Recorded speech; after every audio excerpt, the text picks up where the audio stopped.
할렐루야. 주 안에서 사랑하는 성도님들, 오늘은 10월 3일 토요일 시편을 애쓰다 20일 차를 맞는 날입니다. 와, 벌써 20일이 지나가요. 83일 중에 20일째를 맞는 날입니다.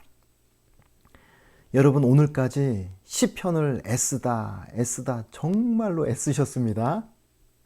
애쓴 만큼 하나님께서 주시는 위로와 또 평강과 은혜가 넘쳐나리라 믿습니다. 오늘 우리가 그 믿음 가지고 시편 37편 해설 곧바로 들어가도록 하겠습니다. 자, 그러면 시편 37편의 부제를 한번 먼저 보실까요? 1절 위에 보시면 다윗의 시라고 적혀 있죠.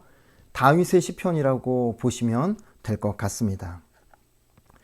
바로 넘어가서 37편의 제목을 한번 정해 볼 텐데, 다른 날보다 조금 제목이 길긴 합니다.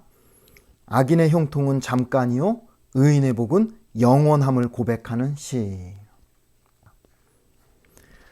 오늘 이 37편은 구조를 제가 설명할 때 단락을 이렇게 두 단락, 세 단락 이렇게 나누지 않고 악인에 대한 하나님의 어떤 심판과 의인에 대한 하나님의 은혜, 어떤 이런 주제를 가지고 악인과 의인을 나눠서 전체 1절부터 40절을 이렇게 양분시켜가지고 오늘 설명을 좀 드리려고 합니다. 자, 그 전에 다윗이 1절에서 우리에게 들려주는 권고를 먼저 한번 보고 악인과 의인으로 나눠서 정리를 하겠습니다. 1절 말씀 보실까요? 악을 행하는 자들 때문에 불평하지 말며 불의를 행하는 자들을 시기하지 말지어다. 자, 악을 행하는 자들 때문에 불평하지 말라, 시기하지 말라. 여기서 불평하지 말라는 것은 이 불평이라는 단어가 원어를 보니까 아주 화가 머리끝까지 치밀어 오르는 그런 표현을 가지고 있습니다. 굉장히 화가 나는 거죠. 시기한다는 것은 부러워한다. 그러니까 부러워하지 말라. 다윗이 1절에서 이렇게 권고를 하면서 이제 악인과 의인을 나누어 가지고 설명을 하는 겁니다. 이 1절의 권고가 7절과 8절에도 비슷하게 한 번 더 나오는데요. 7절 말씀 보시면 여호와 앞에 잠잠하고 참고 기다리라. 자기 길이 형통하며 악한 꾀를 이루는 자 때문에 불평하지 말지어다. 잠잠히 참고 기다려라. 불평하지 마라. 이런 뜻입니다. 8절도 보시면 분을 그치고 노를 버리며 불평하지 말라. 오히려 악을 만들 뿐이라. 동일한 메시지입니다. 화내지 마라. 불평하지 마라. 악인 때문에 그렇게 열내지 마라. 그러다가 너까지 죄를 짓게 될 뿐이다. 다윗이 이렇게 권고를 하면서 왜 화낼 필요가 없는가, 왜 불평할 필요가 없고 왜 그들을 부러워할 필요가 없는가를 악인과 의인으로 이렇게 대조해서 오늘 이 1절부터 40절까지의 말씀을 쭉 풀어간다. 그렇게 보시면 될 것 같습니다. 그래서 어떻게 보면 37편 1절과 7절, 8절 말씀은 오늘 이 시편 37편이 쓰여지게 된 배경이라고 우리가 이해할 수도 있겠습니다. 무슨 말씀이냐면 하나님의 자녀들이 믿음으로 의롭게 산다고 그렇게 힘들게 살아가는데 악을 행하는 자들 때문에 오히려 피해를 당하고 사기를 당하기도 하고 억울한 일을 겪기도 하고 모함을 당하기도 하는 이런 억울한 현실 앞에서 어떻게 저들은 저렇게 잘 나갈 수 있는가? 저렇게 못된 짓을 하는데도 어쩌면 저렇게 잘 풀릴 수가 있는가? 때로는 억울하기도 하고 때로는 분이 나기도 하고 어느 한순간 때로는 저들을 부러워하는 마음이 생기기도 할 바로 그때에 다윗은 이 시편 37편을 통해서 하나님의 백성들에게 이러한 권면을 주는 겁니다. 절대 부러워하지 마라. 절대 그것 때문에 화내거나 죄짓지 마라. 악인의 형통 때문에 마음 상해하지 마라. 하나님이 어떤 분이신지, 그리고 궁극적으로 악인과 의인이 어떤 삶을 살아가게 되는지 선명하게 이 37편을 통해서 우리에게 들려주고 있는 그런 귀한 시편이 오늘 시편 37편의 말씀이라고 할 수 있겠습니다. 자, 그러면 40절까지의 이 긴 내용을 둘로 나눠서 한번 정리를 해볼까요? 자, 먼저 악인이 어떤 인생을 살다가 어떻게 그 인생이 끝나게 되는지를 한번 쭉 살펴보도록 하겠습니다. 자, 첫 번째 2절부터 보시면 2절에 악인은 풀과 같이 속히 시들게 된다. 푸른 채소, 푸성귀 야채와 같이 시들게 된다라고 하죠. 9절은요. 악을 행하는 자들은 끊어질 것이다. 다른 성경을 보니까 뿌리채 뽑힐 것이다. 무서운 표현입니다. 10절은요. 잠시 후에 악인은 없어질 것이다. 다른 말로 멸망할 것이다. 12절 13절은 악인이 의인을 해치려고 하고 이를 갈지만 주께서 악인을 비웃으실 것이다 라고 말씀합니다. 15절에 악인들의 칼은 오히려 자기 양심을 찌를 것이다. 의인을 해하려는 활도 꺾이게 될 것이다. 하나님께서 그 악인들이 의인을 해치고 못 살게 구는 거 그대로 그냥 보고만 계시지 않으시겠다라는 말씀인 거죠. 17절은 악인의 팔은 부러질 것이다. 20절에 악인들은 멸망할 것이다. 불에 타서 연기같이 사라지게 될 것이다. 22절 주의 저주를 받은 자들은 끊어질 것이다. 28절에 악인의 자손은 끊어질 것이다. 32, 33절 악인이 의인을 죽이려 하지만 뜻대로 되지 않을 것이다. 35, 36절은 악인은 무성한 나무잎 같으나 한순간 흔적도 없이 사라진다. 38절에 범죄자들은 함께 다 멸망할 것이다. 악인의 미래는 끊어질 것이다. 여러분, 이 악인의 이 삶과 그들의 이 종말을 한번 보십시오. 다 종합해 보면 악인은 이 땅에서 반짝반짝 잘 사는 것처럼 보입니다. 화려해 보입니다. 뭔가 잎이 무성한 나무처럼 우람해 보이고 뭔가 울창해 보입니다. 그러나 결국에는 시들게 되고 어느 날 한순간 연기처럼 흔적도 없이 사라지는 것이 바로 그것이 하나님을 대적하고 하나님을 부인하며 살아가는 악인들의 삶이라고 성경은 말씀하고 있는 거죠. 그러니까 그런 악인들의 한순간의 형통을 바라보면서 분노하거나 억울해하지 말아라, 절대 부러워하지 말아라, 이런 교훈적인 메시지를 우리에게 전하고 있는 거죠. 자, 그러면 반대로 의인은 이 땅에서 어떤 삶을 살다가 어떻게 그 인생이 끝나게 되는가? 3절과 4절 의인된 너희는 여호와를 의지하고 선을 행하며 살라. 하나님의 성실하심을 누리면서 살라. 여호와를 기뻐하라. 그럴 때에 하나님이 마음의 소원을 들어주신다. 의인의 인생은 어떤 인생이냐면 이 땅을 살아가면서 하나님 의지하며 살아가다가 하나님께서 응답해 주시는 그 응답을 먹고 마시며 살아가는 인생이라고 말씀을 하고 있습니다. 5절과 6절 의인된 너희는 갈 길을 여호와께 맡기라. 그럴 때 하나님이 이루어 주신다. 너희의 의를 빛같이 너희의 공의를 한낮의 햇살처럼 빛나게 하실 것이다. 하나님의 백성 의인들은 우리의 인생길을 우리 손에 의탁하지 않고 다른 사람의 손에 의탁하지 않고 하나님의 손에 맡기고 의탁할 수 있는 그런 특권을 가진 사람들이라는 거예요. 그렇게 우리의 인생길을 의지하고 맡겨드렸을 때에 하나님께서 우리의 인생길을 완성하신다, 이루어 가신다라고 말씀합니다. 그런데 우리의 길을 이루어 가실 때에 어느 정도로 이루어 가시는가? 정오 12시에 정말 햇볕이 우리 머리 정수리를 딱 내리쬐는 것처럼 가장 밝게 빛나게 우리의 걸음을 인도해 가신다고 성경은 약속하고 있습니다. 9절 말씀 보시면 여호와를 소망하는 의인된 너희는 땅을 차지할 것이다. 11절에도 온유한 자들은 땅을 차지할 것이다. 기쁨으로 화평을 누릴 것이다. 16절 보시면 의인의 적은 소유가 악인의 풍성함보다 훨씬 낫다. 17절에 악인의 팔은 부러지지만 의인은 여호와께서 붙들어 주신다. 18절에 온전한 자, 의인을 말합니다. 이 의인의 삶을 보살펴 주시나니 그의 유산은 대대로 이어질 것이다. 19절 환난 때에도 부끄러움을 당하지 않고 기근 때에도 풍족할 것이다.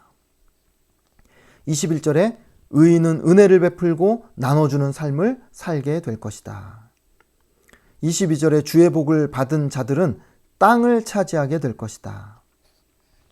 23절에 의인의 걸음을 정하시고 정하신다는 것은 인도하시고 그의 길을 기뻐하신다.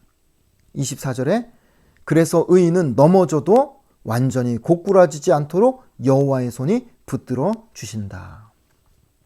하나님의 백성들이 이 땅을 살아가면서 악인 때문에 넘어지기도 하고 이런저런 애매한 고난을 당하면서 엎드려지기도 하지만 완전히 고꾸라지지 않을 수 있는 한 가지 이유가 있다면 여호와의 손이 붙들어 주시고 일으켜 주시기 때문이라고 성경은 말씀하고 있습니다.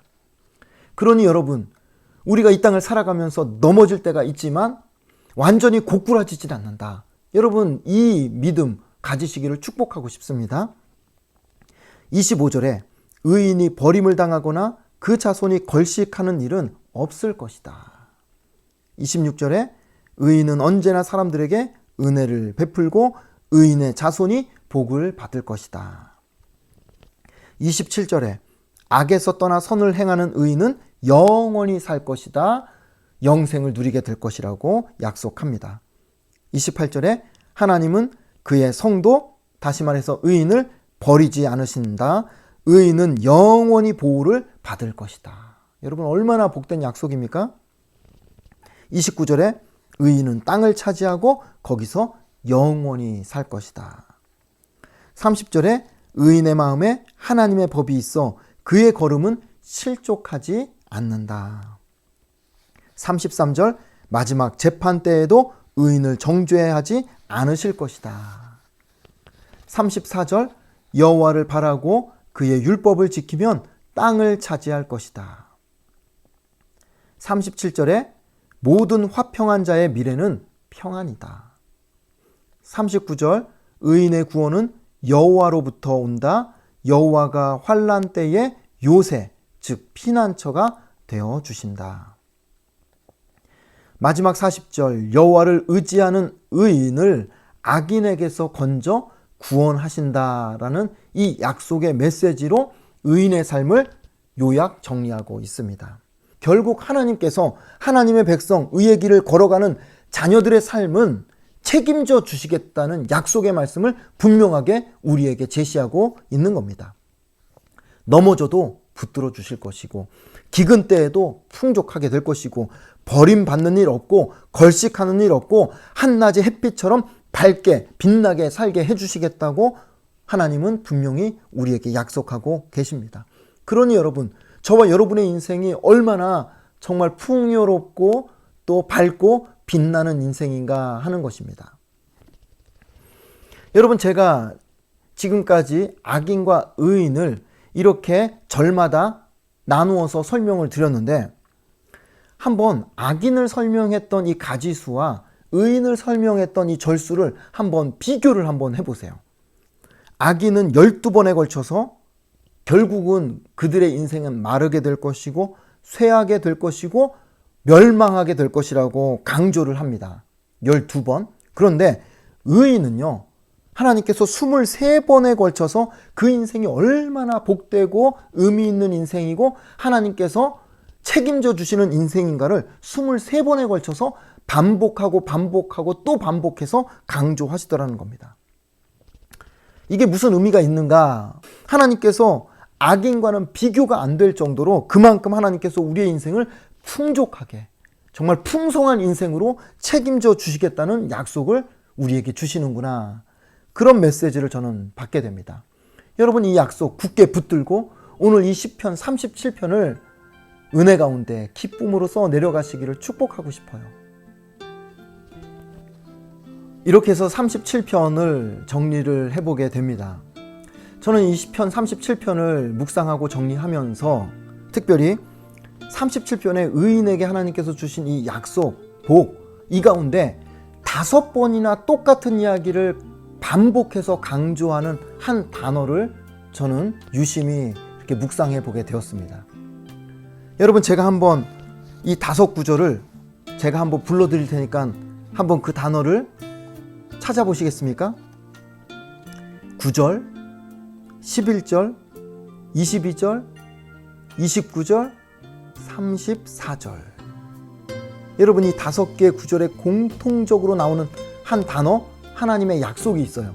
그게 뭡니까? 찾으셨어요? 네. 땅. 맞추셨습니다. 땅이죠. 계속 반복해서 이게 2-3번 강조한 것도 아니고 5번을 똑같은 이야기를 반복하지 않습니까? 의인은 땅을 차지하게 될 것이다. 그리고 그 땅에서 영원히 살게 될 것이다.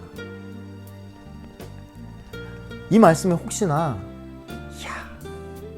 드디어 응답받았다, 땅을 주신다니까 오늘은 이거 시편 쓸 게 아니라 어디 땅이나 보러 다녀야 되겠다, 절대 그러시면 안 됩니다. 고생하십니다. 여러분 생각하실 때에도 여기서 말하는 땅이 무슨 판교나 하남의 목 좋은 그런 땅이 아니라는 거 여러분 아실 겁니다. 여기서 땅은 어떤 땅을 의미하는가? 다윗이 말하는 의인이 받을 땅은 하나님이 약속하신 하늘의 땅, 영원한 땅을 의미합니다. 이 말씀에 한 2-3분 정도가 좀 아쉬워하는 눈빛입니다. 절대 아쉬워할 필요가 없어요. 왜 그런가? 여러분 이렇게 한번 생각을 해보세요. 시편 37편을 쓰고 있는 다윗의 신분이 당시에 어떤 신분입니까? 왕이죠. 어디에 살고 있었겠습니까? 당연히 예루살렘 수도의 왕궁에 다윗이 살고 있었겠죠. 역대상 27장 25절에서 30절까지 한번 여러분 나중에 한번 읽어보세요. 다윗 왕의 재산을 관리하는 사람들의 이름이 나와요. 다윗의 재산이 어느 정도인지 수치로 이렇게 나와 있지는 않습니다. 그런데 이게 어마어마한 재산이라는 것을 강조하는 내용이 바로 역대상 27장에 나오고 있는 거예요. 책임자가 12명이지 그 책임자 밑에 여러분 또 일반 책임자들까지 하고 백성들까지 하면 수백 명에 달하는 사람들이 다윗의 이 사유 재산을 관리하던 그런 모습을 이 성경이 우리에게 보여주고 있습니다. 그러니 여러분, 다윗은 그 당시에 이스라엘 백성 전체를 통틀어서 손에 꼽을 만큼 엄청난 부와 그런 명예를 누리면서 살아갔던 사람이 바로 다윗 왕입니다.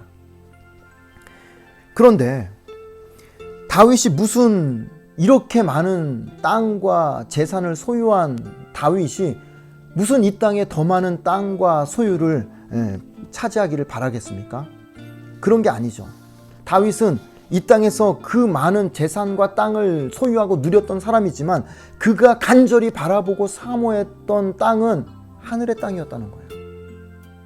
하늘의 영원한 땅, 그 땅을 바라보고 사모하고 그리고 하늘의 재산, 하늘의 기업을 간절히 소망했던 믿음의 삶을 이 땅에서 살아냈더라는 거죠. 그래서 다윗은요, 왕궁에서 아무리 맛난 걸 먹어도 다윗은 항상 하늘의 만나를 제일 맛있다고 생각했던 그런 사람이었어요. 왕궁에서 아무리 값비싼 보물을 가지고 누렸다 할지라도 다윗은 하늘의 진짜 값진 보물을 바라보며 사모했던 사람이라는 겁니다. 이 땅에서 에이스 침대보다 훨씬 더 좋은 침대에서 다윗이 잠을 잔다 할지라도 이태리 명품 식탁보다 더 고급진 식탁에서 날마다 하루에 3끼, 4끼, 5끼 그렇게 진수성찬의 밥을 먹는다 할지라도 수천만 원을 호가하는 그런 명품보다 더한 그런 고급 옷을 걸치고 이 땅을 살았다 할지라도 다윗의 마음속에 항상 하늘의 식탁, 하늘의 세마포 옷을 그렇게 사모하고 바라보면서 하늘의 영원한 집, 그리고 하늘의 땅을 바라보며 이 땅을 믿음으로 살았던 사람이 바로 다윗이더라는 겁니다. 그래서 다윗이 시편 23편에 마지막 6절에 그런 고백하지 않습니까? 남들 다 부러워하는 그런 왕궁에 살면서도 다윗이 뭐라고 고백합니까? 자기는 이 땅의 이 왕궁보다 내가 여호와의 집에서 영원히 살 것을 사모합니다. 바라봅니다. 그런 고백을 날마다 하나님 앞에 올려드렸던 믿음의 사람이라는 겁니다. 그 집이 얼마나 좋았으면, 하늘의 땅이 얼마나 좋았으면, 아버지의 집이 얼마나 그렇게 그립고 사모했으면 다윗은 이 땅에서 남들 다 부러워하는 왕궁에 살면서도 결단코 그 왕궁을 만족해하지 아니하고 하늘의 영원한 집을 사모하고 하늘의 영원한 땅을 바라보며 믿음의 길을 걸었던 사람이라는 겁니다. 저는 이게 참 위로가 돼요. 왜냐하면 비록 이 땅에서는 내 이름으로 단 한 평도 땅 한 자락이 없다 할지라도, 그러나 다윗이 사모했던 그 하늘의 땅 영원한 집이 나에게도 보장이 되어 있다라고 생각하니까, 그걸 바라보니까 얼마나 이 마음속에 다윗과 같이 기쁨이 생기고 소망이 생기고 은혜가 넘치는지 모르겠습니다.